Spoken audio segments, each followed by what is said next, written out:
Kadang-kadang orang berpikir bahwa kita menentang yang beginian, justru kita yang menimbulkan perpecahan. Itu salah. Yang menimbulkan perpecahan adalah ajaran sesat. Jadi jangan dibalik. Jangan dibalik. Roma 16 ayat 17, Paulus mengatakan, tetapi aku menasihatkan kamu saudara-saudara, supaya kamu waspada terhadap mereka yang bertentangan dengan pengajaran yang telah kamu terima, menimbulkan perpecahan dan godaan. Sebab itu hindarilah mereka. Jadi yang menimbulkan perpecahan itu bukan perlawanan terhadap ajaran sesat. Yang menimbulkan perpecahan adalah ajaran sesat yang mencoba menyusup masuk ke dalam gereja, mengajarkan hal-hal yang lain yang diajarkan oleh gereja, bahkan Injil yang lain, Yesus yang lain, dan karena itu membinasakan orang-orang di dalam kekristenan. Itulah yang menimbulkan perpecahan.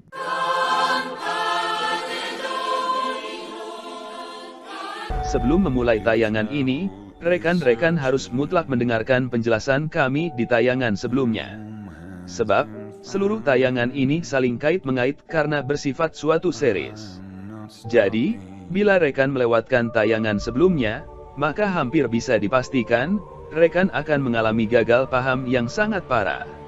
Dengarkan dulu tayangan pertama hingga selesai, kami ulang hingga selesai. Agar rekan bisa memperoleh pemahaman yang utuh, sehingga rekan bisa mengikuti tayangan ini dengan mudah. Rekan semuanya, jangan salah paham, kami tidak pernah mendewa-dewakan istilah Trinitas atau istilah apapun. Untuk selamat, orang awam polos tidak harus wajib mengetahui istilah Trinitas, apalagi sampai harus mengerti makna teologisnya secara mendalam. Bahkan bagi orang polos yang buta tentang filsafat maupun teologi, mengasihi Tuhan Yesus dengan sepenuh hati itu saja, sesungguhnya sudah lebih dari cukup. Namun, tentu saja ketentuan itu tidak berlaku bagi tanpa ragi. Kenapa demikian? Karena tanpa ragi itu bukan orang awam, beliau secara terbuka mengklaim dirinya sebagai pengajar Kristen. Kita semua yang adalah pengajar, kita semua yang adalah pengajar, kita semua yang adalah pengajar. Namun anehnya, meski anggap diri sendiri itu pengajar Kristen, beliau ini justru malah menolak keras Trinitas, mengolok-olok istilah Trinitas, bahkan memfitnah gereja Kristen dan Katolik sebagai penganut paham Triteisme, alias paham yang menyembah tiga Tuhan. Ini dapat rekan tonton di tayangan kami sebelumnya. Untuk sekarang ini, kenyataan apakah tanpa ragi itu sungguh-sungguh menyangkal, atau menerima Trinitas itu, sama sekali sudah tidak penting, sebab beliau telah dengan tegas menyatakan bahwa bagi diri pribadinya, Trinitas itu tidak esensial. Esensi, ya mungkin buat sebagian orang esensi ya, esensi tentang keimanannya, pengertian teologisnya. Cuman di luar itu, apakah itu esensi? Menurut saya enggak. Jadi saat beliau menyatakan Trinitas itu tidak esensial, alias tidak penting, maka tidak relevan lagi pertanyaan, apakah tanpa ragi itu menolak atau menerima Trinitas, sebab toh kalaupun beliau terima, tetap saja Trinitas akan beliau anggap tidak esensial, alias tidak penting. Jadi daripada beliau terima, namun sekedar buat formalitas basa-basi demi akun YouTube beliau, maka lebih mending beliau tolak saja, karena itu lebih jantan dan kesatria. Karena itulah, di part 2 dari series bedah kritis ini, kami tidak membahas lagi, apakah tanpa ragi itu menerima atau menolak Trinitas. Di part 2 ini, kami akan buktikan, bahwa yang tidak menerima paham Trinitarian itu, mustahil bisa mengasihi Tuhan Yesus secara benar. Anda berulang-ulang mengatakan kasih. Sampai saya berkata di dalam WA saya kepada Anda, kasih Anda itu abal-abal. Kasih Anda itu abal-abal. Kasih Anda itu abal-abal. Saya punya alasan. Mengapa saya katakan kasih abal-abal? Kasih yang sejati itu adalah kasih yang tidak menghina kebenaran. Kasih di dalam kebenaran. Sama juga, kebenaran yang sejati adalah kebenaran dalam kasih. Kasih dan kebenaran tidak bisa dipisah. Jadi kalau begitu, Anda mau kasih, tapi merangkul yang sesat, tidak boleh dong. Itu berarti kasih abal-abal. Anda tidak cinta Tuhan sesungguhnya. Jadi dalam tayangan ini, kami akan bantah dua klaim tanpa ragi, yang sebutkan orang bisa mengasihi Tuhan Yesus, sekalipun mereka itu bukan Trinitarian, dan klaim tanpa ragi yang nyatakan, bahwa pengampunan dosa itu bisa dilakukan tanpa penebusan, alias tanpa penyaliban, alias tanpa kematian dan kebangkitan Kristus. Rekan semuanya, mungkinkah tanpa ragi itu mengasihi Tuhan Yesus secara benar, bila dalam kenyataannya, Konsep pengampunan dosa dari tanpa ragi itu, sesungguhnya justru malah melecehkan Tuhan Yesus, karena tanpa ragi itu menggambarkan Tuhan Yesus itu melakukan rekayasa settingan, dalam rangka agar dikasihi oleh umatnya. Rasanya beliau itu mustahil bisa mengasihi Tuhan Yesus secara benar, meskipun bisa jadi pelecehan tanpa ragi tersebut dilakukannya secara tidak sadar, karena selama ini beliau telah disesatkan begitu parahnya, oleh mentor atau inspirator beliau, yakni gembong saksi Yahweh yang bernama Yakub Sulistyo. Secara ilmu psikologi, rasanya mustahil orang bisa mengasihi Yesus, bila dalam saat bersamaan, alam bawah sadar orang itu, sesungguhnya malah justru melecehkan Tuhan Yesus. Itulah yang terjadi pada tanpa ragi. Sampai di sini, rekan mungkin tertawa geli dalam hati. Memang rasanya sulit, kita semua ini bisa membayangkan, bagaimana tanpa ragi secara sadar, atau bahkan tanpa sadar sekalipun, tanpa ragi bisa menghina, dan melecehkan Tuhannya sendiri. Rekan pastilah menganggap kami ini sedang bergurau. Padahal kami ini amat sangat serius. Jadi mohon dengarkan penuturan kami dengan sabar, dijamin rekan akan terkejut mendengar kesimpulan akhirnya. Oke, marilah kita melihat realita dan fakta yang diajarkan Alkitab pada kita. Rekan semuanya, sadarkah Anda bahwa acap kali Alkitab menunjukkan suatu realita unik? Realita tersebut adalah, ada beberapa orang yang bisa melakukan sesuatu, yang sesungguhnya tidak 100% mereka pahami, atau bahkan mereka sadari. Mereka itu berkata-kata dalam alam bawah sadar mereka, atau tidak sepenuhnya sadar akan segala konsekuensi perkataan, yang telah mereka ucapkan tersebut. Karena sesungguhnya, saat itu yang sedang berkata-kata itu, bukanlah mutlak dari diri mereka yang serba terbatas itu, namun Roh Kuduslah yang berkata-kata lewat mulut mereka. Dua kejadian penting amat sangat kentara memperlihatkan fenomena tersebut. Lihatlah kesaksian Simon Petrus yang katakan, bahwa Yesus itu adalah Mesias, Anak Allah. Alkitab dengan jelas katakan, bahwa yang mengatakan itu bukanlah manusia Simon Petrus, namun Roh Kuduslah yang memberi kesaksian mulia tersebut. Dan hal tersebut terbukti. Saat iman Simon Petrus terguncang, maka justru iblislah yang menguasai dirinya, sehingga terjadilah hal sebaliknya, yakni Simon Petrus justru menyangkali Tuhan Yesus. Padahal dari mulut yang persis sama, telah keluar kesaksian yang begitu mulia, kemudian lewat mulut yang sama pula, telah keluar penyangkalan pahit tersebut. Kenapa bisa terjadi demikian? Itu karena, mulut manusia itu bisa dipakai oleh Roh Kudus, sekaligus juga bisa dipakai oleh Roh Kudus alias iblis. Kesimpulannya apa? Kesimpulannya sederhana sekali. Bila yang kita imani itu tidak benar, terutama dalam doktrin yang paling utama, seperti misalnya doktrin Trinitas, yang ditolak keras oleh tanpa ragi, maka jangan heran, bila iblis akan masuk menyelusup untuk mengajarkan doktrin sesat, yang aneh-aneh dan mengerikan. Contoh yang paling sederhana dan paling kentara adalah, mendegradasi istilah Tuhan Yesus, menjadi Dewa Yesus. Dalam kesempatan ini kami tidak membahas hal tersebut, sebab yang akan kami bahas kali ini, justru jauh lebih mengerikan. Rekan semuanya, bagi para mahasiswa seminari, yang rajin membaca pemikiran para bapak gereja, akan menemui suatu fenomena yang sangat unik, bahkan bisa dibilang gaib. Mohon kita semua sadari bahwa manusia sempurna, kecuali Yesus tentunya, itu tidak ada. Jadi jangan heran bila pemikiran para bapak gereja itu tidak semuanya benar. Itu wajar dan manusiawi. Uniknya, saat para bapak gereja tersebut menguraikan pemikirannya, yang keliru tersebut, dari kalimat demi kalimat, dari paragraf demi paragraf terus-menerus tetap keliru, sehingga kita akan menyangka, bahwa mereka akan terjerumus dalam kesesatan yang fatal. Namun ternyata secara ajaib, mereka tidak sampai terjerumus dalam kesalahan fatal mematikan tersebut. Ini ibaratnya sama dengan orang, yang berjalan lurus ke depan, tanpa sekalipun pernah menengok ke bawah, padahal di depannya ada lubang galian. Ternyata saat persis di depan lubang tersebut, secara ajaib orang tersebut justru menghindari lubang tersebut. Kenapa bisa demikian? Itu karena, tangan Tuhan itu selalu menjaga kaum percaya. Kaum percaya meski berkali-kali bisa terjatuh, namun mereka tidak akan jatuh tergeletak, sehingga tidak bisa bangun kembali selamanya. Itulah yang kami maksud dengan hal gaib yang ajaib tersebut. Pemeliharaan Allah tersebut di dalam teologi dikenal dengan istilah providensia Allah. Barangkali rekan-rekan banyak pula yang mengalaminya, dalam kehidupan sehari-hari yang lebih sederhana, bila dibandingkan dengan para bapak gereja, yang tentu saja lebih diincar oleh iblis, agar bisa jatuh tergeletak selamanya. Sesungguhnya, providensia Allah itu terus-menerus menyertai orang percaya, meski orang tersebut mungkin tidak menyadarinya.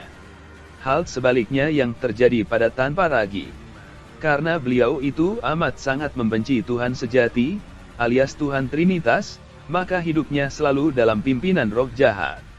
Oleh karena itulah, kami tidak merasa heran, bila Tuhan Yesus terus-menerus beliau lecehkan, misalnya, idiom Tuhan Yesus beliau degradasi menjadi Dewa Yesus.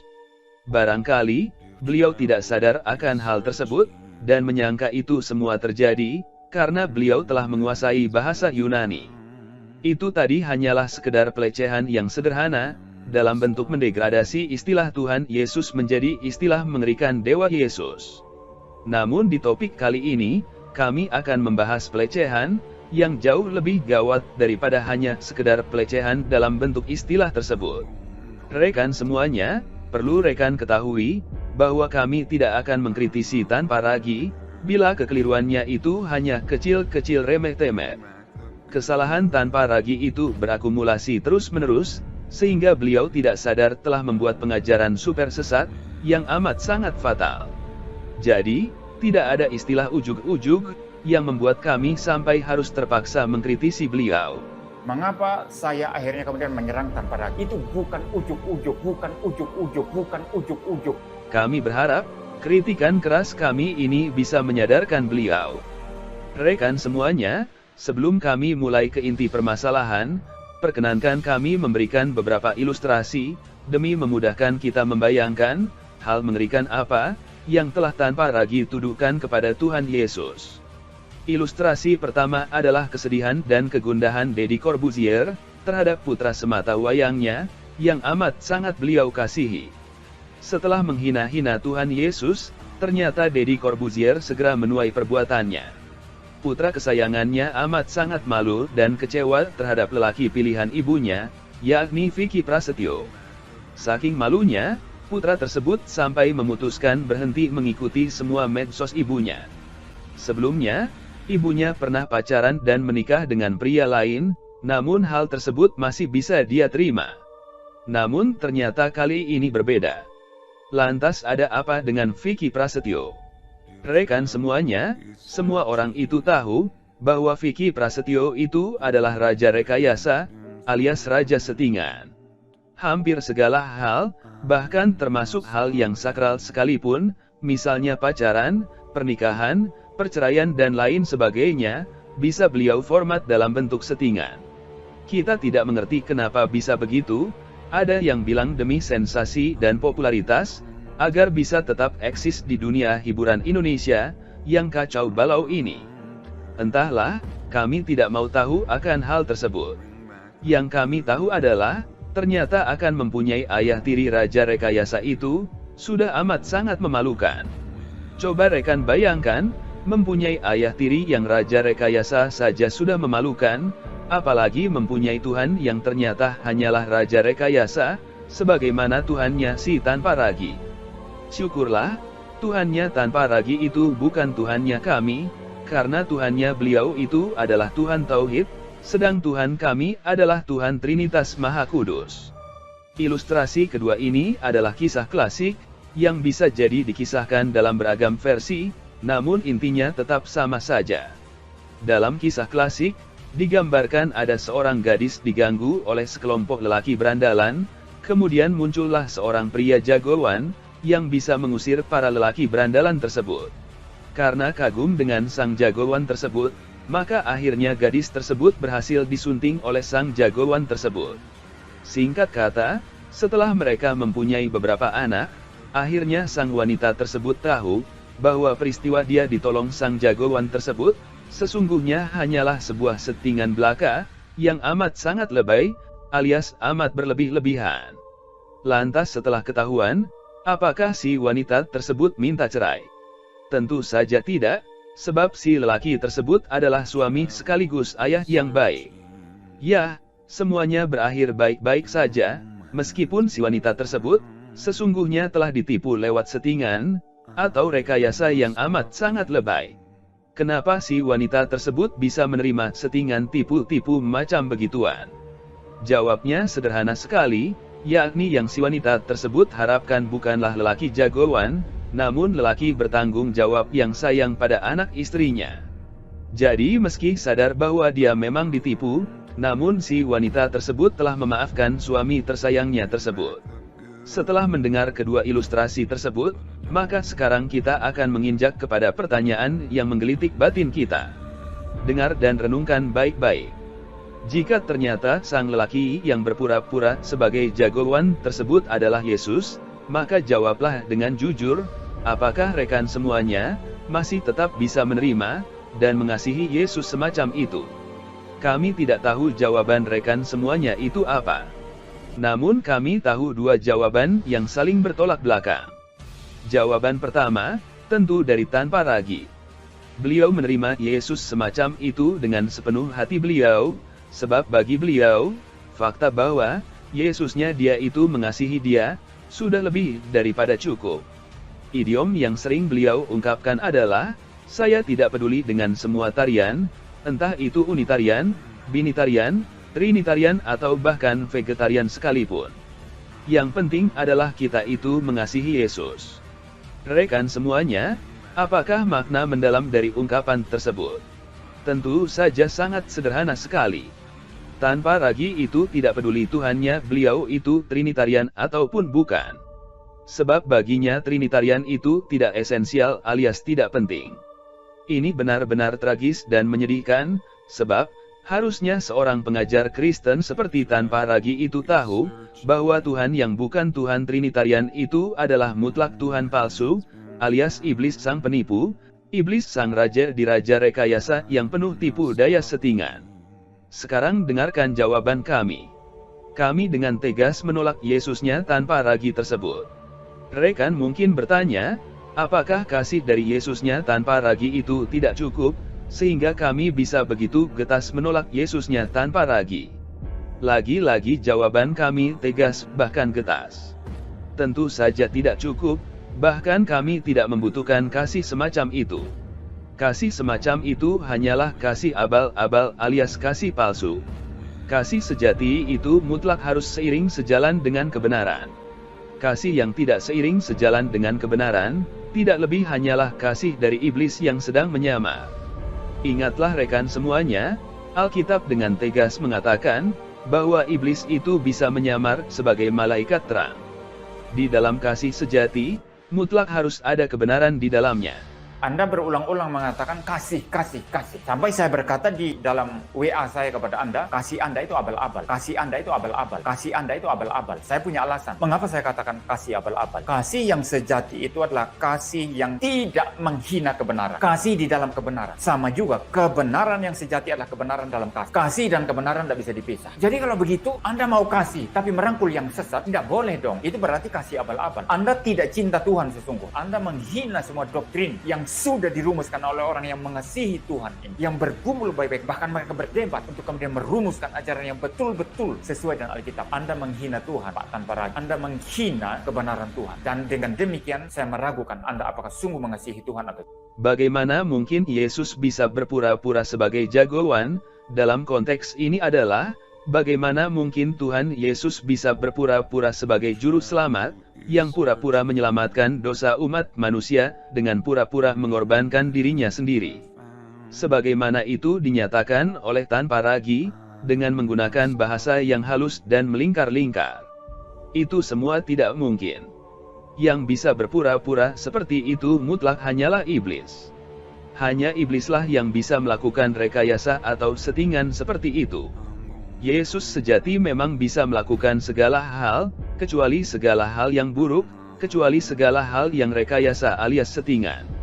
Alkitab dengan tegas katakan, bahwa di dalam Dia itu tidak ada tipu daya.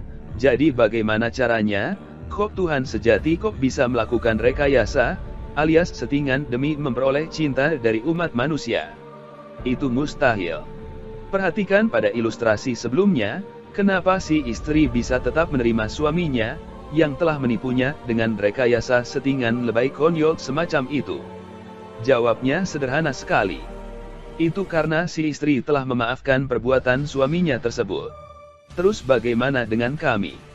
Apakah kami juga harus memaafkan Yesusnya si tanpa ragi atas rekayasa settingan lebay, yang telah Yesus palsu tersebut lakukan terhadap kami? Ini benar-benar konyol. Yesus sejati itu tidak perlu dimaafkan. Harusnya justru kita ini, umat manusia ini yang selalu harus minta dimaafkan, minta diampuni oleh Yesus, bukannya malah sebaliknya. Itu menandakan Yesusnya tanpa ragi itu mutlak Yesus palsu. Yesusnya tanpa ragi itu adalah iblis yang sedang menyamar. Sampai di sini, bisa jadi rekan-rekan akan memprotes kami dengan keras, sambil teriakan, mana buktinya, bahwa Yesusnya tanpa ragi itu melakukan kepura-puraan, melakukan settingan atau melakukan rekayasa.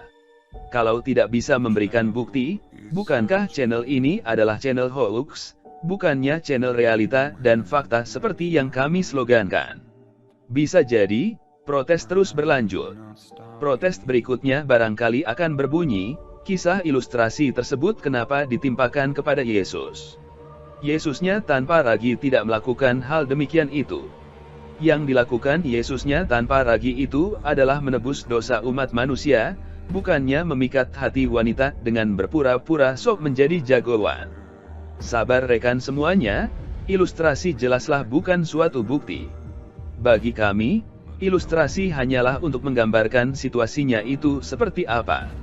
Ini berbeda dengan tanpa ragi, yang selalu rutin gunakan ilustrasi, perumpamaan dan analogi sebagai media ngeles atau berkelit, agar jati dirinya yang anti-trinitarian tersebut tidak ketahuan. Sebelum kami beberkan buktinya, perkenankan dulu kami jelaskan, beda antara penebusan dosa sejati dengan penebusan dosa rekayasa, milik dari gereja palsu saksi Yahweh dari Yakub Sulistyo, yang pengakuan imannya telah diikrarkan oleh tanpa ragi.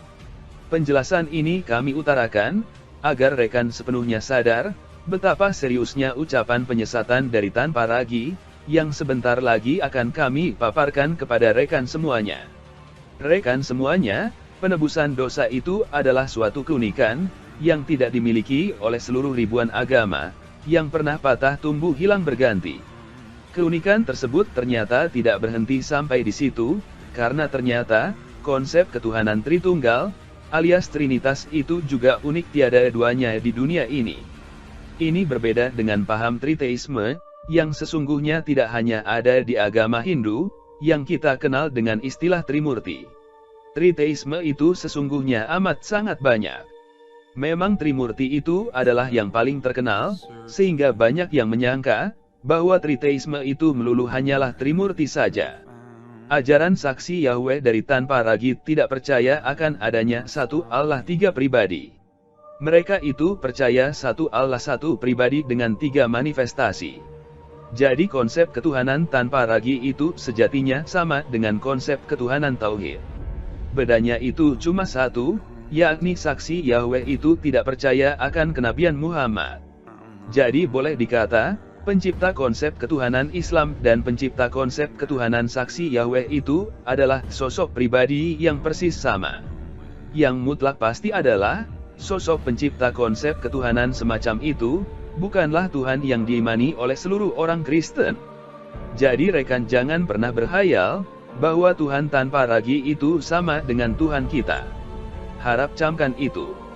Jadi bila Tuhannya itu melulu hanya cuma satu pribadi, maka apa yang terjadi saat Yesus disalibkan? Apakah alam semesta saat itu mengalami kekosongan kekuasaan? Nah itulah pertanyaan yang acap kali dilontarkan oleh kaum muslim. Lantas bagaimana jawaban kami? Tentu saja kami tidak mau menjawab, sebab Tuhan kami itu ada tiga pribadi yang satu hakikat. Jadi pertanyaan tersebut tentu bukan porsi kami untuk menjawabnya, biarlah tanpa ragu saja yang menjawabnya.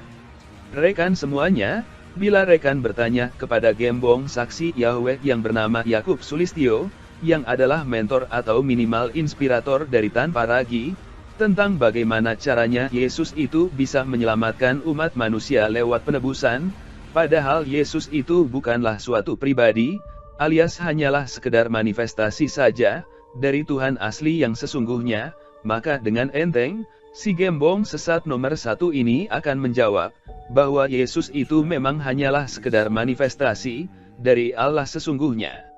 Karena hanya sekedar manifestasi dari Allah yang sesungguhnya, maka Yesus itu 100% Tuhan, namun bukan 100% manusia, wujudnya saja, atau manifestasinya saja yang kelihatan manusia, padahal dia itu bukan manusia. Menurut gembong tersebut, Yesus itu 100% harus mutlak Tuhan, bukan manusia, sebab yang berkuasa untuk menyelamatkan manusia itu hanyalah Tuhan. Manusia itu meski sesuci apapun, mustahil bisa menyelamatkan manusia lainnya. Nah sekarang lebih jauh, kenapa Yeshua bisa menyelamatkan jiwa-jiwa? Jawabannya itu hanya satu, karena Yeshua bukan manusia. Ada orang yang menganggap bahwa Yeshua itu manusia. Saya katakan dan saya tidak malu mengatakan bahwa saya dulu juga pernah berkomitmen, punya statement bahwa di dalam diri Yeshua HaMashiach yang waktu itu saya mengenal dengan nama Yesus Kristus, itu memiliki dua pribadi. Istilahnya berkepribadian ganda. Waduh, setelah saya mengenal kebenaran, ternyata saya bagaikan melecehkan Tuhan. Masa Tuhan kok berkepribadian ganda? Dulu statement saya bahwa Yeshua HaMashiach itu 100% manusia dan 100% Tuhan. Tetapi setelah saya mengenal kebenaran, saya katakan bahwa statement saya itu salah dan saya koreksi. Yang benar, Yeshua itu 100% Tuhan, 100% berwujud manusia. Tetapi dia bukan manusia. Tetapi bukan manusia jadi-jadian, tetapi dia Elohim itu sendiri. Dia adalah Tuhan dalam wujud manusia. Ajaran palsu ini meski kedengaran enak didengar, namun sesungguhnya mengandung racun penyesatan fatal yang mematikan. Perhatikan konsep sejati dari seluruh gereja sejati di muka bumi ini. Yesus itu harus mutlak 100% Tuhan, karena hanyalah Tuhan yang mempunyai kekuasaan tidak terhingga. Manusia sesuci apapun mustahil punya kekuasaan tidak terhingga. Di sini berlaku sifat maha kuasa dari Tuhan Yesus. Namun selain itu, Yesus itu juga mutlak harus manusia, karena hanya manusia sajalah yang bisa menderita sengsara penyaliban, yang bahkan sampai merenggut nyawanya. Di sini berlaku sifat maha adil dari Tuhan Yesus. Jadi ingatlah bahwa dalam penebusan dosa berlaku dua sifat terpenting dari Tuhan, yakni Maha Kuasa dan Maha Adil. Gembong saksi Yahweh Yakub Sulistyo dan gembong Takia Tanpa Ragu, meski menerima sifat Maha Kuasa, namun mereka berdua mencoba mengebiri sifat Maha Adil, berlaku dalam penebusan dosa. Konsep inilah yang di dalam Kristologi disebut Dwi Natur Yesus, yang rumusannya berbunyi, Yesus itu mempunyai satu pribadi dengan dua hakikat. Jadi jelaslah, meski Yesus itu mempunyai dua hakikat, yakni hakikat Allah sekaligus hakikat manusia, namun Yesus tetap mempunyai satu pribadi. Entah karena si gembong Yakub Sulistyo itu, idiotnya kelewat batas, atau memang dia sengaja mau memfitnah ajaran Kristen, maka dia sering koar-koar, dengan katakan bahwa ajaran Kristen itu ngawur, bahkan, masih menurut si gembong, ajaran Kristen itu melecehkan Yesus, karena ajaran Kristen itu mengatakan Yesus itu mempunyai dua pribadi. Ini jelas halusinasi yang sudah amat kelewat parah. Bagi Yesus, yang dua itu adalah hakikatnya, yakni hakikat manusia dan hakikat Allah. Sedang pribadinya Yesus itu, dari dulu selalu satu. Tidak pernah ada ajaran gila, yang katakan Yesus itu punya dua pribadi. Sungguh heran, orang tidak waras yang gemar memfitnah kekristenan kayak begini, kok bisa dijadikan mentor oleh tanpa ragu. Konsep gereja sejati ini, jelas bertentangan 180 derajat dengan konsep dari gembong saksi Yahweh. Yesusnya gembong saksi Yahweh itu, mustahil bisa merasakan sakitnya penderitaan salib, sebab Yesusnya si gembong itu hanyalah sekedar Tuhan. Bagaimana caranya Tuhan kok bisa merasakan sakit? Jelas itu tidak mungkin. Rekan semuanya, kenapa Sang Penebus itu mutlak harus menderita sengsara? Karena Yesus itu sesungguhnya menggantikan seluruh umat manusia yang seharusnya menderita sengsara karena perbuatan dosa dari umat manusia itu sendiri. Rekan semuanya, janganlah rekan berpikir bahwa kaum penyesat utusan iblis itu akan berhenti berargumentasi saat mendengar jawaban kami tersebut. Mereka akan bisa berkelit dengan katakan bahwa Tuhan itu Maha Kuasa, sehingga Tuhan pasti mampu menyelamatkan umat manusia tanpa harus lewat penyaliban.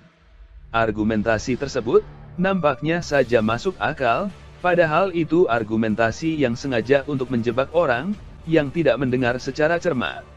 Argumentasi tersebut sesungguhnya bertentangan dengan sifat maha adil dari Allah. Mereka itu terlalu menonjolkan kemahakuasaan Allah, sehingga mengabaikan sifat maha adil dari Allah itu sendiri, yang mustahil bisa dilanggar oleh Allah. Argumentasi jebakan ini sesungguhnya mirip dengan omongan konyol yang katakan, bahwa Allah itu harus mampu untuk ciptakan batu yang sedemikian beratnya, sehingga Allah itu sendiri malah justru tidak sanggup mengangkatnya. Rekan semuanya, argumentasi demikian itu, dalam ilmu filsafat logika disebut circular reasoning alias logika, yang melingkar-lingkar tidak karuan juntrungnya. Itu sesungguhnya hanyalah omongan melingkar-lingkar tiada makna, yang tujuannya hanya untuk menipu. Jadi, ini mirip sekali dengan gaya pembicaraan tanpa ragi, yang perkataannya selalu melingkar-lingkar, guna menutupi jati dirinya yang anti-trinitarian. Rekan semuanya, mengatakan bahwa Allah itu hanya punya satu pribadi, membawa dampak yang sangat menghancurkan iman Kristen. Karena memegang ajaran iblis tersebut, maka si gembong saksi Yahweh terpaksa harus katakan, bahwa Yesus itu hanya mempunyai satu hakikat. Yeshua itu bukan 100% manusia dan 100% Tuhan, melainkan 100% Tuhan dan 100% wujudnya saja manusia, tetapi dia bukan manusia. Bahwa Yeshua itu adalah Yahweh dalam wujud manusia yang turun ke atas muka bumi. Dan karena hakikat yang dipunyai oleh Yesus itu cuma hakikat Tuhan, maka itu sama saja dengan katakan, bahwa penyaliban Yesus itu tidak lebih hanyalah suatu rekayasa atau settingan, yang dilakukan agar umat manusia itu mengasihi Yesus. Bahasa lugasnya adalah, menurut gembong saksi Yahweh, Yesus itu bersandiwara, berakting seolah-olah menderita kesakitan luar biasa, agar memperoleh simpati dari umat manusia. Kasarnya, iblis ini ingin menghasut manusia untuk tidak lagi menghormati, apalagi mengasihi Yesus. Kenapa demikian? Ya jelaslah, coba renungkan apakah mungkin ada manusia yang mengasihi James Bond? Tentu saja tidak ada, sebab James Bond itu hanyalah peran sandiwara bioskop, yang diperankan bergantian oleh para aktor pemerannya. Mengasihi para aktor, yang memerankan tokoh James Bond itu masuk akal, namun mengasihi James Bond, jelas tidak masuk akal, karena James Bond itu cuma peran imajinatif dari pencipta novel James Bond. Bahkan, mengasihi anjing dan kucing itu, jauh lebih masuk akal daripada mengasihi James Bond. Karena setidaknya, anjing dan kucing itu sungguh-sungguh nyata, sungguh-sungguh ada. Orang yang ngotot tetap mau mengasihi James Bond, layak untuk dibawa ke rumah sakit jiwa. Sampai di sini, rekan-rekan mungkin kaget setengah mati atas konsekuensi logis dari menolak Tuhan Trinitas tersebut. Mungkin, saking kagetnya rekan-rekan atas betapa merusaknya pandangan anti-trinitarian tersebut, maka rekan bisa jadi berpikir, bahwa semua yang kami utarakan itu, tidak lain hanya bersifat filosofis atau teologis semata. Alias rekan berpikir, bahwa di alam nyata ini, meskipun pandangan si gembong ini memang sangat merusak, namun belum sampai merasuki pengikutnya, sehingga mereka akan sungguh-sungguh merealisasikannya dalam kehidupan praktis mereka sehari-hari. Rekan semuanya, dengan sedih harus kami katakan, bahwa ajaran gembong saksi Yahweh ini, telah sungguh-sungguh diterapkan oleh para pengikutnya. Para pengikut gembong katakan, bahwa berkat hikmat, yang dibukakan kepada mereka, Akhirnya, mereka tidak lagi menganggap Yesus itu sebagai Tuhan dan Juru Selamat. Ternyata saudara-saudara, bukan setiap orang yang sudah menyembah Bapa Yahweh itu melakukan apa yang tertulis di dalam kitab suci. Seringkali mereka mendasari katanya adalah hikmat dari Bapa Yahweh. Tetapi kalau diklarifikasikan dengan firman, ternyata tidak cocok. Oleh karena itulah ada orang yang, kalau saya boleh katakan, penyembah Bapa Yahweh kebablasan. Bagaimana penyembah Bapa Yahweh kebablasan? Sebelum menyembah Bapa Yahweh, sebelum mengenal Yahweh, mereka mengakui dulu dengan nama Yesus Kristus, yang nama aslinya adalah Yeshua HaMashiach, itu sebagai Tuhan dan Juru Selamat. Tetapi justru setelah mengenal nama Yahweh, Yeshua tidak lagi menjadi Tuhan dan Juru Selamat. Kalau ditanya kenapa seperti itu, inilah hikmat yang Bapa Yahweh berikan kepada saya. Ya boleh-boleh saja, memang kita butuh hikmat dari Tuhan. Tetapi hikmat itu harus cocok dengan kitab suci. Jangan dicocok-cocokkan, atau kitab suci lah yang harus nurut kita. Kita yang harus menurut firman-Nya. Si Gembong tentu saja mengatakan prihatin dengan fenomena tersebut, dengan katakan bahwa yang dilakukan oleh para pengikutnya itu kebablasan. Kami tidak tahu persis, apakah keprihatinan si Gembong tersebut benar-benar tulus dari hati nuraninya, atau dia itu cuma sekedar khawatir, bila hal tersebut sampai terdengar oleh pihak luar, sehingga timbul kehebohan karena adanya ajaran gila seperti itu. Rekan semuanya, kami tentu tidak bisa menduga isi hati manusia. Meski begitu, kami bisa memastikan bahwa siapapun yang telah diindoktrinasi dengan ajaran seperti yang kami sebut di atas, maka niscaya tidak mungkin lagi menganggap Yesus itu Tuhan dan Juru Selamat sejati. Kesimpulan dari murid-murid Gembong tersebut sesungguhnya sangat wajar, mengingat menurut ajaran Gembong dan ajaran tanpa ragi, Yesus itu tidak ada bedanya dengan James Bond atau tokoh imajinatif lainnya, sebab Yesus itu, menurut mereka tentunya, hanyalah manifestasi dari Allah Sang Maha Tunggal, yang sedang berpura-pura kesakitan di atas kayu salib. Suatu karya penebusan dosa settingan penuh rekayasa, yang amat sangat lebay menjijikan, demi memperoleh simpati dari jemaatnya.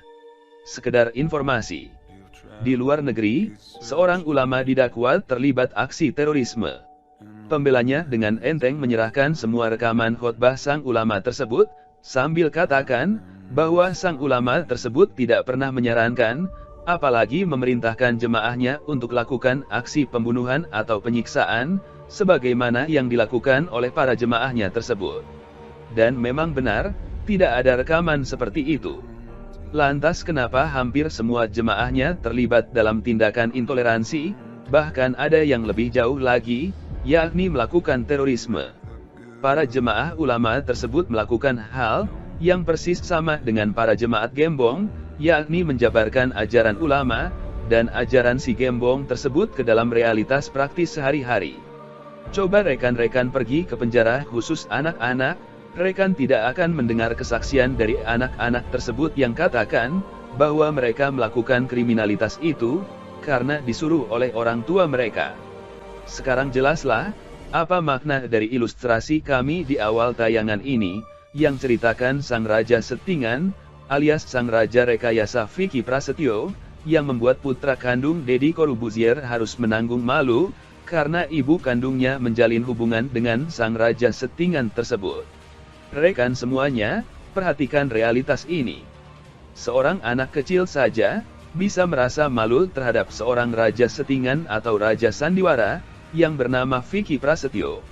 Padahal kita tahu bahwa Vicky Prasetyo itu adalah seorang aktor. Bagi seorang aktor itu, pintar bersandiwara itu adalah hal yang wajar, bahkan membanggakan.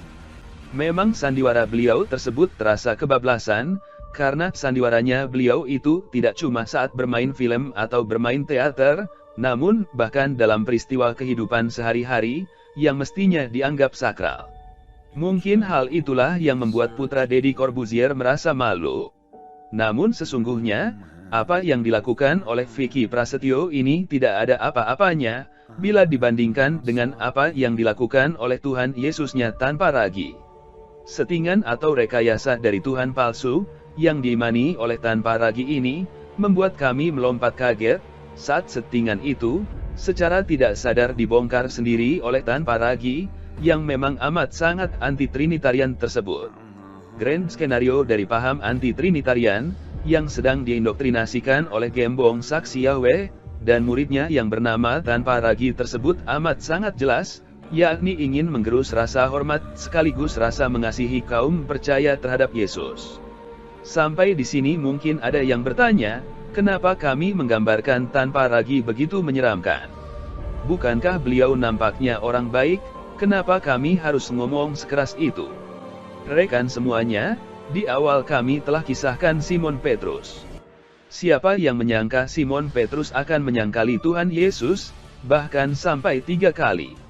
Segala hal mengerikan itu bisa saja terjadi, bahkan pada diri saya dan rekan semuanya, bila kita semua ini tidak memegang teguh ajaran ortodoksi. Lantas apakah ajaran ortodoksi itu? Ajaran ortodoksi itu adalah ajaran yang mutlak benar, karena bukan berdasarkan tafsiran. Ajaran ortodoksi tersebut diturunkan langsung, secara turun-temurun dari para rasul kepada para bapak rasuli, yakni murid langsung dari para rasul tersebut, untuk kemudian diestafetkan lagi ke para bapak gereja. Demikian terus-menerus ajaran tersebut diestafetkan hingga ke gereja masa kini.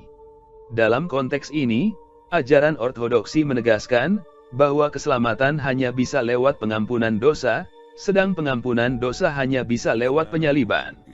Tidak ada rumusan lain.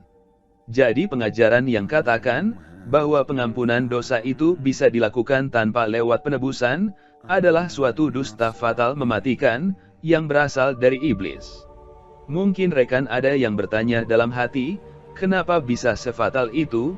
Bukankah Tuhan itu maha kuasa, jadi mestinya, yang maha kuasa itu mampu mengampuni dosa dengan cara apapun, alias tanpa harus lewat penyaliban. Nah itulah cerdik dan liciknya iblis, yang mencoba meniadakan sifat maha adil dari Tuhan sejati. Rekan semuanya, Tuhan itu telah menetapkan di perjanjian lama, bahwa upah dosa itu adalah maut. Namun karena sedemikian besar kasih Allah kepada manusia, maka dianugerahkan anaknya yang terkasih sebagai penebus dosa, untuk menggantikan manusia, yang seharusnya binasa, karena perbuatan dosa dari manusia itu sendiri. Perhatian. Seluruh rencana agung nan mulia itu hanya bisa terwujud, bila Tuhan itu Trinitarian.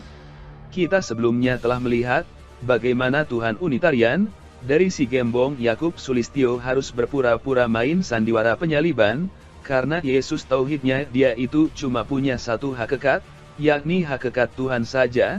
Padahal, yang namanya Tuhan itu, mustahil bisa merasakan sakitnya siksa penyaliban.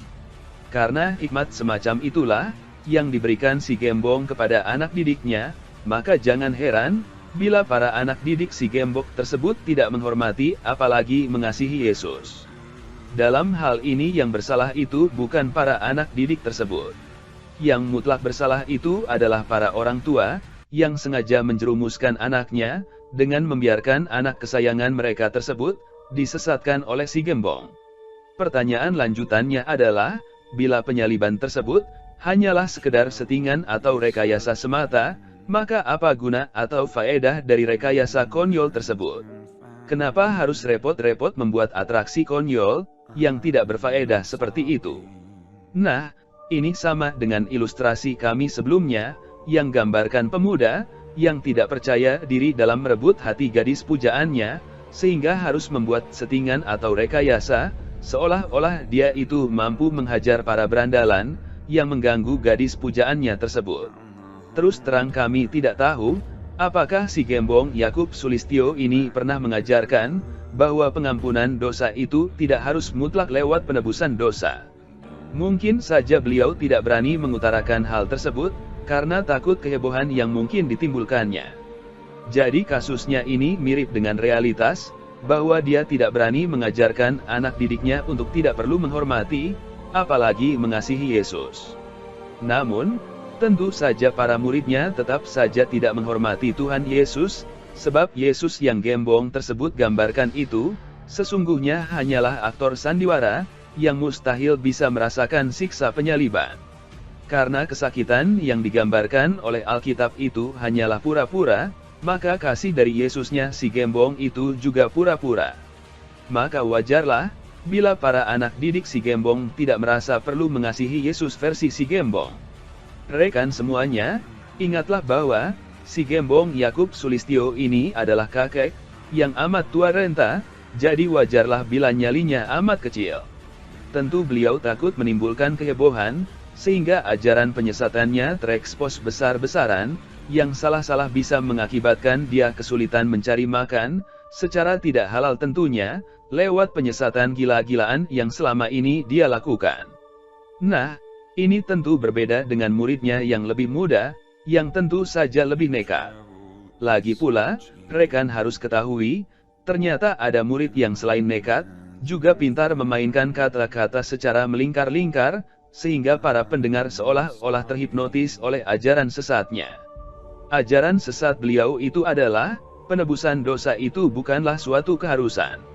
Tuhan mampu mengampuni dosa tanpa lewat penebusan dosa.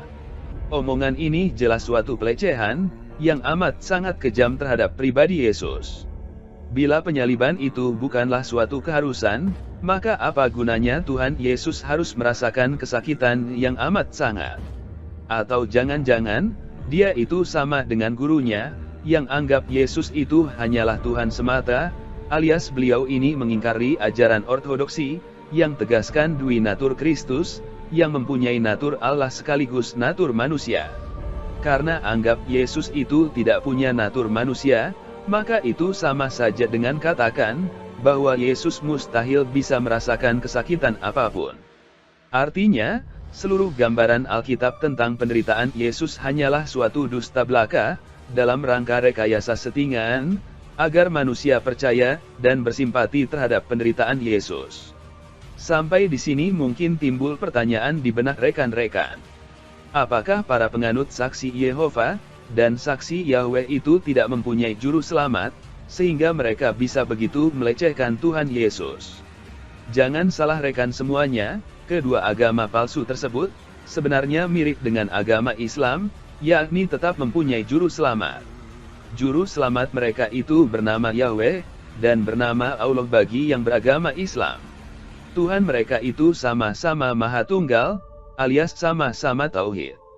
Bedanya itu cuma di nama saja, tidak ada yang lain. Jelaslah, menganggap Yesus hanya melakukan settingan, atau rekayasa penyaliban adalah suatu hujatan puncak, yang melampaui segala akal sehat, bahkan melampaui pemikiran kaum muslim. Pandangan kaum muslim terhadap penyaliban itu terasa aneh bagi kaum Kristiani. Namun, seaneh dan seganjil apapun pandangan kaum muslim itu, tidak ada yang lebih melecehkan daripada pandangan kaum saksi Yahweh, yang anggap penyaliban Yesus itu hanyalah sekedar rekayasa settingan. Ingat, Tuhan itu memang maha kuasa, namun itu bukan berarti Tuhan itu mampu meniadakan sifatnya sendiri, yang maha adil. Jadi ingatlah selalu rekan-rekan, pengampunan dosa itu mutlak harus lewat penebusan dosa. Rekan-rekan jangan mau dibujuk rayu dengan kata-kata manis melingkar-lingkar, yang katakan Tuhan bisa lakukan pengampunan dosa tanpa lewat penebusan dosa. Rekan harus camkan, bahwa segala sifat serba maha dari Tuhan itu, tidak boleh saling dipertentangkan. Segala sifat maha dari Tuhan itu, harus selalu seiring sejalan dalam harmoni, dan harmoni ini, hanya bisa ditemui pada Tuhan sejati, yakni Tuhan Trinitarian, bukan Tuhan Unitarian. Sekarang silakan rekan dengarkan pengajaran maha sesat, dari murid si gembong Yakub Sulistyo ini. Pada video ini saya mau menjawab pertanyaan dari seorang pengunjung yang meminta penjelasan khusus untuk beberapa pertanyaan ini. Apakah Tuhan harus mati dulu untuk menebus dosa manusia? Apakah Tuhan tidak bisa mengampuni saja bagi orang yang percaya dan memohon ampun dengan sepenuh hati? Kasihan deh Tuhan Yesus yang katanya tidak berdosa itu harus menerima beban dosa-dosa manusia. Menarik ya pertanyaannya. Jadi jelas ya. Apakah Tuhan bisa mengampuni dosa begitu aja? Bisa. Tuhan bisa begitu aja tidak menghitung semua dosa-dosamu dan hal itu sudah Tuhan lakukan. Tetapi Tuhan menuntut kamu juga mengampuni orang-orang yang bersalah kepadamu. Apakah Tuhan harus mati dulu untuk menghapus dosa manusia? Apakah Tuhan gak bisa mengampuni aja orang yang percaya dan memohon ampun dengan sepenuh hati? Jawabannya adalah bisa. Tuhan bisa mengampuni orang tanpa harus mati dulu. Rekan-rekan, bisa jadi rekan pernah mendengarkan video tanpa ragi tersebut, namun barangkali saat itu rekan tidak sadar bahwa yang diucapkan oleh tanpa ragi tersebut sesungguhnya adalah ajaran maha sesat yang sangat meracuni keimanan kaum Kristiani. Disitulah hebatnya tanpa ragi, beliau bisa menggunakan bahasa manis yang melingkar-lingkar, yang membuat orang terbuai, sehingga tanpa sadar orang akan menyetujui segala omongan beliau, termasuk omongan yang paling sesat sekalipun. Perhatikan trik licik yang digunakan tanpa ragi. Mula-mula beliau bertanya, apakah Tuhan tidak bisa mengampuni orang yang percaya dengan sepenuh hati? Karena pertanyaan diawali dengan frasa, bisa atau tidak Tuhan melakukan sesuatu, maka para penonton seolah-olah ditantang untuk segera menjawab dalam hati. Maka penonton secara refleks alias tanpa pikir panjang lagi, langsung mengatakan dalam hatinya, bahwa Tuhan itu maha kuasa, dan karena maha kuasa, tentunya bisa mengampuni dosa tanpa lewat penebusan dosa. Apakah Tuhan harus mati dulu untuk menghapus dosa manusia? Apakah Tuhan gak bisa mengampuni aja orang yang percaya dan memohon ampun dengan sepenuh hati? Jawabannya adalah bisa. Tuhan bisa mengampuni orang tanpa harus mati dulu. Komunikasi cerdik ini mirip sekali dengan komunikasi antara iblis dengan Hawa saat di Taman Eden. Iblis juga sengaja memulai komunikasi dengan bertanya. Bahkan iblis sengaja mengajukan pertanyaan yang salah, agar Hawa bisa segera melakukan koreksi, untuk kemudian merasa bangga atas kemampuannya mengoreksi pertanyaan salah tersebut.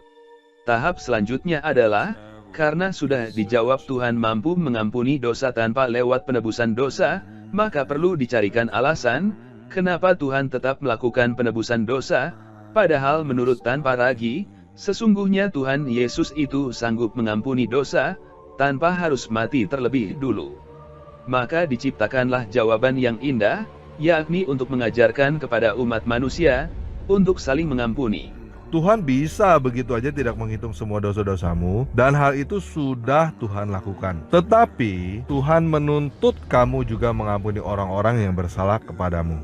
Jawaban manis tersebut, sesungguhnya hanyalah gula-gula yang disodorkan, setelah penonton menelan racun ajaran sesat, yang terlebih dulu tanpa ragi sodorkan.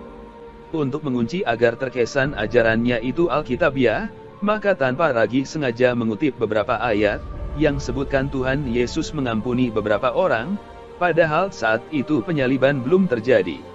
Kutipan-kutipan tersebut sengaja untuk mengunci penonton, dengan memperalat nats Alkitab, sehingga penonton akan sungguh-sungguh yakin dalam hati mereka, bahwa penebusan dosa itu sesungguhnya tidak mutlak harus dilakukan.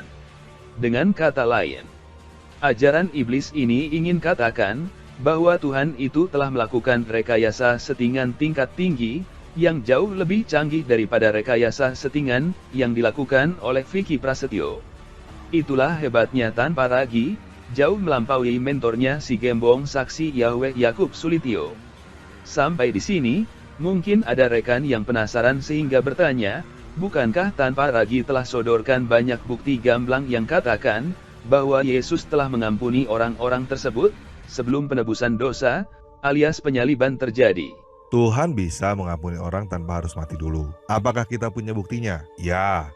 Salah satu contohnya, di dalam Matius 9 ayat 2, Markus 2 ayat 5, Lukas 5 ayat 20, mencatat bahwa Yesus sudah mengampuni orang sebelum dia disalibkan. Di situ Yesus berkata kepada orang lumpuh, bahwa dosa orang itu sudah diampuni. Apakah benar dosa orang itu sudah diampuni? Ya, seperti di dalam Matius 9 ayat 6, Markus 2 ayat 10, Lukas 5 ayat 24, Yesus berkata bahwa supaya kamu tahu bahwa anak manusia berkuasa untuk mengampuni dosa, Yesus berkata kepada orang lumpuh itu, bangunlah dan berjalanlah. Maka orang lumpuh itu bangun dan berjalan. Lantas bagaimana caranya? Kok kami tetap ngotot mengharuskan terjadinya penebusan dosa alias penyaliban? agar pengampunan dosa benar-benar bisa terwujud.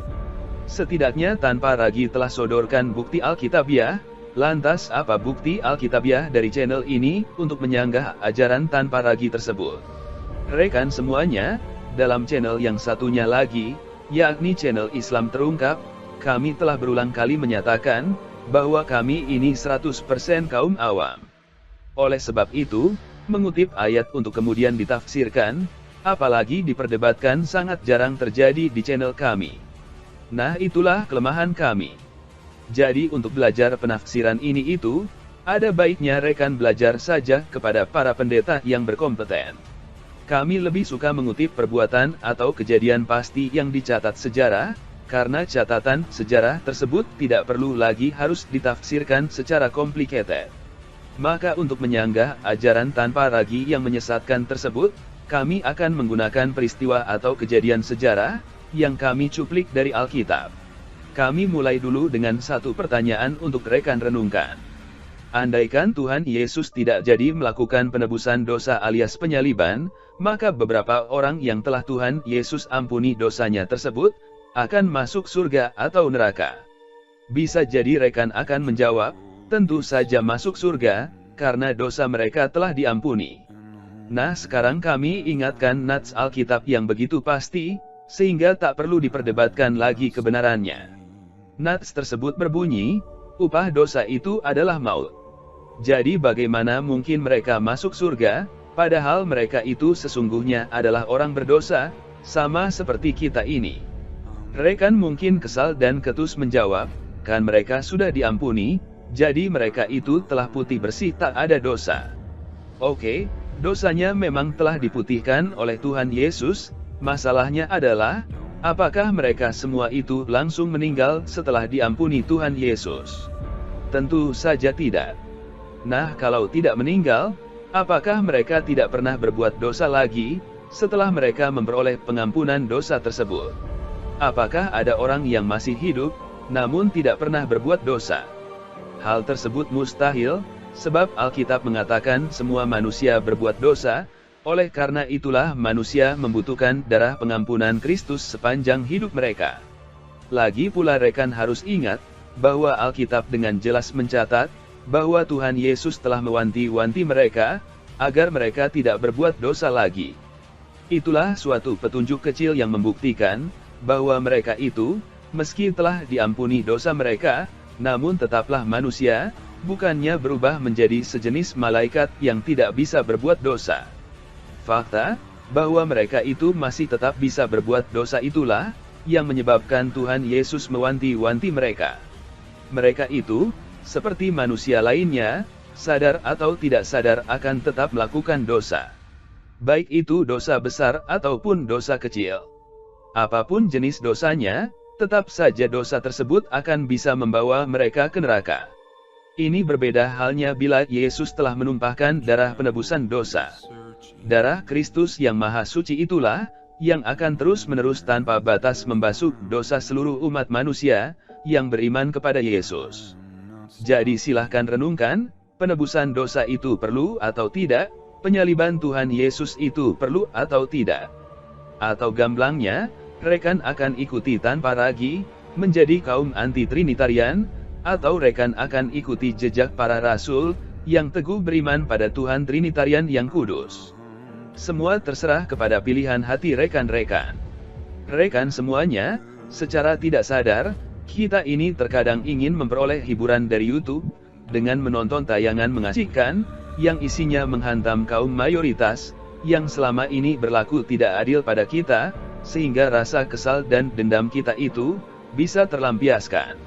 Saking asyiknya kita menikmati tayangan demikian itu, sehingga kita tidak sadar bahwa iman kita itu pelan-pelan digerus habis, sehingga tahu-tahu tanpa rekan sadari, rekan sesungguhnya telah menjadi penganut saksi Yahweh, seperti tanpa ragu ini. Semua itu, terkembali kepada rekan semuanya. Bila hanya kesenangan duniawi saja yang rekan kejar, maka channel tanpa ragu itu cocok sekali untuk Anda.